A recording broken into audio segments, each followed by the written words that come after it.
రక్తస్రావ రోగిని తాకి స్వస్థపరచావు.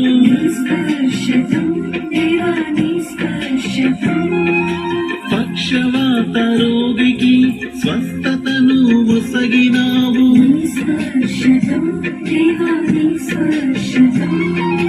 రక్తస్రావ రోగిని తాకి స్వస్థపరచావు.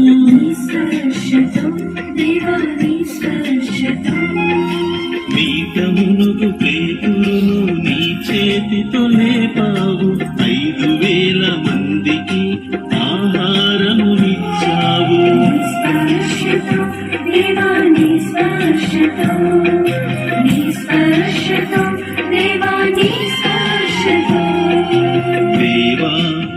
స్పర్శతో నన్ను కరుణించుము, దీవించుము, నన్ను తాకు. దేవా నీ స్పర్శతో. ప్రియమైన జయ దివ్యవాణి ప్రేక్షకులారా, మీ అందరూ కూడా ప్రభువు నామమున శుభ ఆశీస్సులు. ఈరోజు మత్తయి శుభవార్తలో 7వ అధ్యాయము 6వ వచనం మరియు 12వ వచనం నుంచి 14వ వచనం వరకు ప్రభు మనకి 3 సత్యాలను గురించి బోధిస్తూ ఉన్నారు. మొట్టమొదటిగా పవిత్రమైనటువంటి వస్తువులను పవిత్రంగా మనం చూడాలి, పవిత్రంగా వాటిని గౌరవించాలి. ఒక విధంగా చెప్పాలంటే దేవుడు సృష్టిలో ప్రతి ఒక్కటి కూడా సృష్టించి ఉన్నాడు. దేవుని చేత సృష్టించబడినటువంటి ప్రతి వస్తువు కూడా పవిత్రమైనటువంటిదే. కనుక పవిత్రమైనటువంటి వస్తువులను, సృష్టిలో ఉన్నటువంటివి అన్ని కూడా మనం గౌరవించాలి. పునీత అసిసిపురి ఫ్రాన్సిస్ వారు ప్రకృతిలో ఉన్నటువంటి ప్రతి వస్తువును కూడా దాని పేరు ముంద ఒక బంధుత్వాన్ని కలుపుకొని పిలిచేవారు. ఉదాహరణకు బ్రదర్ సన్ అని, సిస్టర్ మూన్ అని, అదేవిధంగా ప్రతి దానిని కూడా గౌరవించి పిలిచేటటువంటి వారు. మన పోపు గారు కూడా సృష్టిని మనం గౌరవించాలి, సృష్టిని మనము ప్రోత్సహించాలి, దానిని మనం జాగ్రత్త పరచాలి, దానిని నాశనం చేయకూడదు అని తెలియచేస్తూ ఉన్నారు. కనుక ఈ యొక్క ప్రకృతిని మనము నాశనం చేయకుండా దానిని ఎల్లప్పుడూ కూడా కాచి కాపాడేటటువంటి బాధ్యత మనందరి పైన ఉన్నది.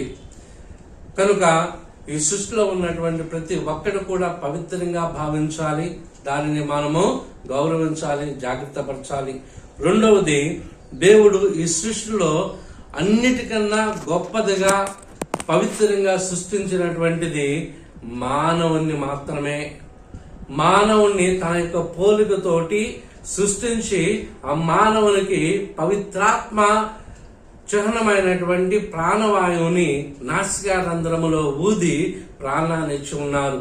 అనగా మానవుడు దేవుని యొక్క పోలికతోటి పవిత్రాత్మ శక్తితోటి ప్రాణవాయువు అనేటువంటి ప్రాణాన్ని పోసుకొని జీవిస్తూ ఉన్నారు. కనుక మానవుడు దేవుని యొక్క పోలికతోటి సృష్టించబడి ఉన్నారు.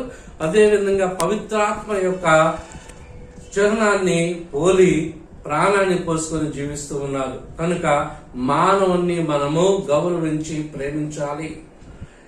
ఈ యొక్క మానవుణ్ణి గౌరవించి ప్రేమించాలనేటువంటి ప్రత్యేకంగా యోహాను పత్రికలో మనం చూస్తూ ఉన్నాము. కనిపించేటటువంటి మానవుణ్ణి మనము ద్వేషించి కనిపించినటువంటి దేవుణ్ణి మనం ప్రేమించాలని చెబితే కనుక అది అసత్యము పలుకుతున్నామని.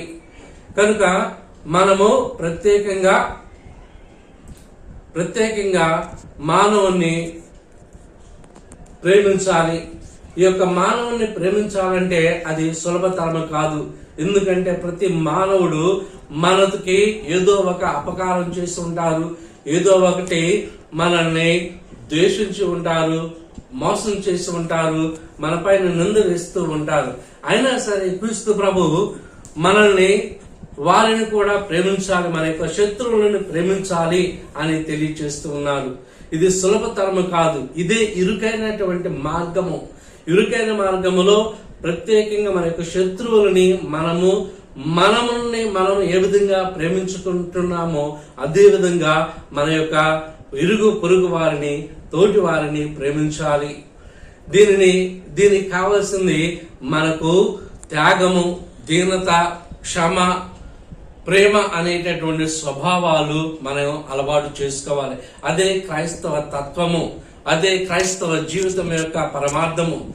క్రీస్తు ప్రభు శిలువ మరణము, ఆ శిలువ మార్గం ఎంత కఠినమైనా సరే దానిని చివరి వరకు కూడా నడిచి దానిని పరిపూర్తి చేసి ఉన్నారు. మనకి పరలోక ద్వారాలను తెలిసి ఉన్నారు. అదేవిధంగా ప్రతి క్రైస్తవుడు కూడా ఇరుకైనటువంటి మార్గము కష్టమైనా సరే చివరి వరకు కూడా మనం ప్రయాణం చేయాలి. పరలోక రాజ్యంలో చేరాలి. దేవుని యొక్క దీవెనలను మనం పొందాలి. ఆమేన్.